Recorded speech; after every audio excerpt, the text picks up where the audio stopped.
कुछ काल के बाद उसने अपने पिता को पीटना प्रारंभ किया। जो आसुरी प्रवृत्ति के लोग होते हैं ना, वो अपनों को बहुत दुख देते हैं।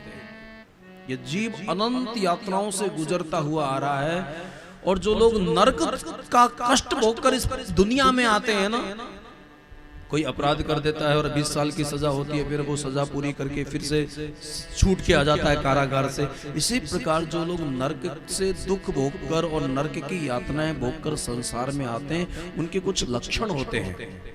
अत्यंत कोपा कटुकाश्च वाणी दलिद्रता स्वजनेषु वैरम। वो बहुत, उसके विचार बहुत संकीर्ण होते हैं, क्योंकि उसके जीवन में संघर्ष बहुत होता है, और वो क्रोधी बहुत होता है। अत्यंत कोपा, उसकी वाणी में बहुत कटुता होती है। अत्यंत कोपा कटुकाश्च वाणी दलिद्रता। कितना भी दे दिया जाए, उसकी सोच ओछी हरकत करती है। दलिद्रता स्वजनेषु वैरम, वो अपनों से ना झगड़ा बहुत करता है। दूसरों से भले ही कैसे भी वो व्यवहार करे दुनिया दिखाने के लिए, लेकिन परिवार में हमेशा क्लेश रहता है। कुछ लक्षण हमारे शास्त्रों में बताए गए हैं कि कौन चेतना कहां से आई है। कुछ शरीरधारी जीव जो होते हैं वो स्वर्ग की यातना, स्वर्ग से भी आते हैं। ते त्वं भुक्त्वा स्वर्गलोकम विशालम क्षीणे लोके मर्त्यलोके विशन्ति क्षीणे पुण्ये।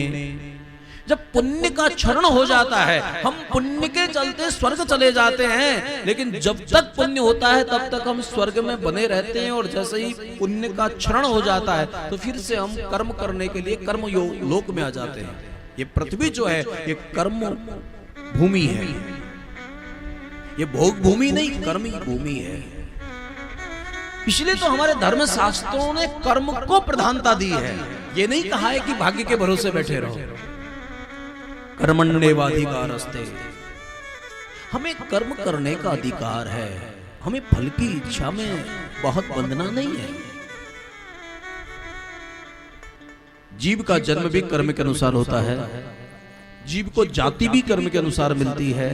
जीव को सुख दुख लाभ हानि जो भी मिलता है ना, वो उसके कर्म का ही परिणाम होता है।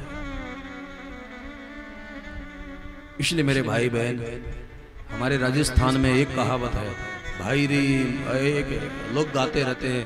आप जयपुर की तरफ आओगे तो आपको पता चलेगा, वो कहते रहते हैं, भाई री मत दीजो विधि नाने दोष, कर्माणी गति न्यारी न्यारी। एक रे गाय ना 4 बाछड़ा। एक गाय को 4 बछड़े होते हैं। कोई शंकर का नंदी बनता है, कोई किसान का बैल बनता है। उनके सबके लेख जुदा जुदा होते हैं। एक बाप को कई बेटे होते हैं। कोई राजा बन जाता है। एक प्रताके विपुल कुमारा होय पृथक गुणशील आचारा। कोई तपस्वी, कोई ज्ञानी, कोई पंडित, कोई सब अपनी अपनी हिसाब से सबको एक अवस्थाएं मिलती है। इसलिए अगर आप कहते हो कि हमारा जीवन बिल्कुल स्वर्ग जैसा है, तो इस स्वर्ग के निर्माता भी आप हैं। और अगर आप कहते हैं कि हमारा जीवन नरक जैसा है, तो इस नरक के निर्माता भी आप हैं। तुम्हारे सुख दुख का कोई भागी नहीं है। काऊ न कोऊ सुख दुख कर दाता। कोई किसी को सुख दुख नहीं देता है।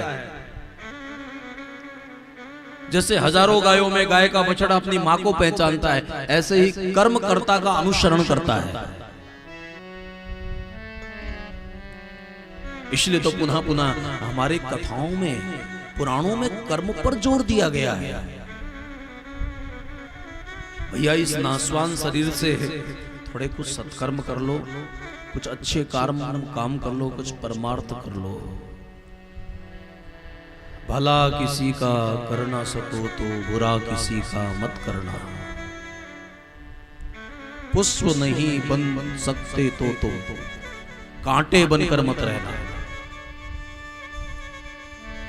किसी को दुख मत देना। अगर हम किसी को बहुत पुण्य ना कर सकें, यज्ञ ना कर सकें, हम बहुत भंडारे ना कर सके, लेकिन अगर किसी को महल ना बना सके तो किसी की झोपड़ी मत जलाना। और उसके बाद राक्षस वृत्ति के जो लोग होते हैं ना, वो न माँ बाप को मानते हैं, न वो पितरों को तर्पण करते हैं, न वो देवताओं की पूजा करते हैं। और वो व्यक्ति कोई भी जाति का हो, जो परमात्मा को ना माने, माँ बाप को ना माने, जिसका आचरण भी गिरा हुआ है, उसको हमारे शास्त्रों में राक्षस कहा गया है। मान ही मात पिता नहीं देवा, साधु सन कर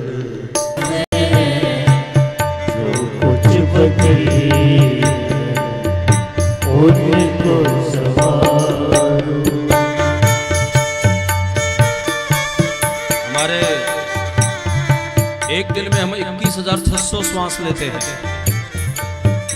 100 भारत चलत 18 हमारे ऋषियों ने बताया है, संतों ने बताया है कि कैसे खर्च होती है। हम क्या क्या करते हैं तो श्वास किस ढंग से खर्च होती है।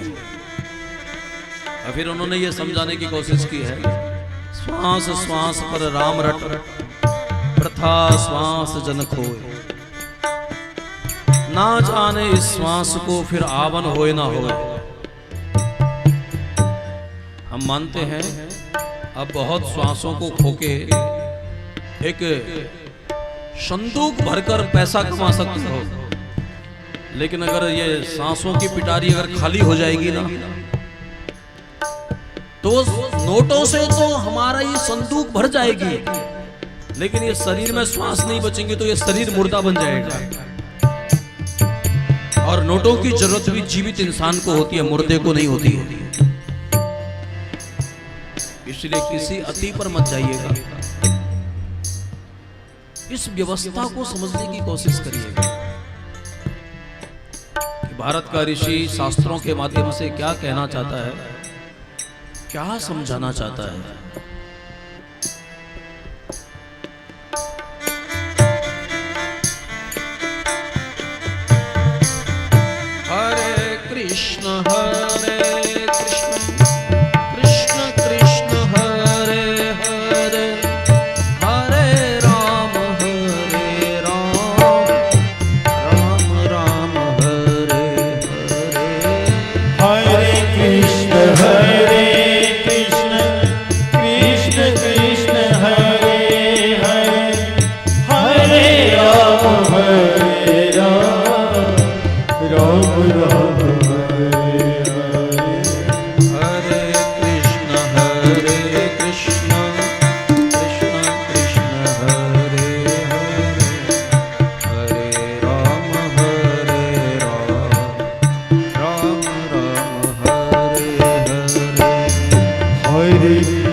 हम कुसंग में ना पड़ जाएं,